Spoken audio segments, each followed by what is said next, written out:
চোৰাং গো সৰবৰাহকাৰী আৰু ড্ৰাগছৰ বিৰুদ্ধে ধুবুৰী গোলকগঞ্জ আৰক্ষীৰ তীব্ৰ অভিযান।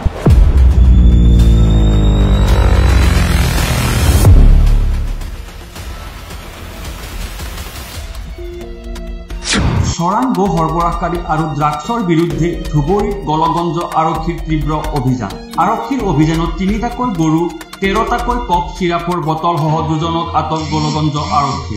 এক গোপন সূত্ৰৰ আধাৰত গোলকগঞ্জ থানাৰ ভাৰপ্ৰাপ্ত আৰক্ষী বিষয়া দেৱজিৎ কলিতাৰ নেতৃত্বত আৰক্ষীৰ এটি দলে গোলকগঞ্জৰ উত্তৰ ৰায়পুৰৰ 17 নং ৰাষ্ট্ৰীয় ঘাইপথৰ নিৰ্মীয়মান ফ্লাই অভাৰৰ তলত চলাইছে অভিযান। অভিযানত চুবুৰীয়া ৰাজ্য পশ্চিমবংগৰ তুফানগঞ্জৰ পৰা গৌৰীপুৰ অভিমুখে AS07K7670 নম্বৰৰ টাটা ইণ্ডিকা গাড়ী এখন আটক কৰে। গাড়ীখনৰ পৰা আৰক্ষীয়ে 3টাকৈ গৰু 13টাকৈ কফ চিৰাপৰ বটল উদ্ধাৰ কৰাৰ লগতে আৰু 2জন সৰবৰাহকাৰীক আটক কৰে।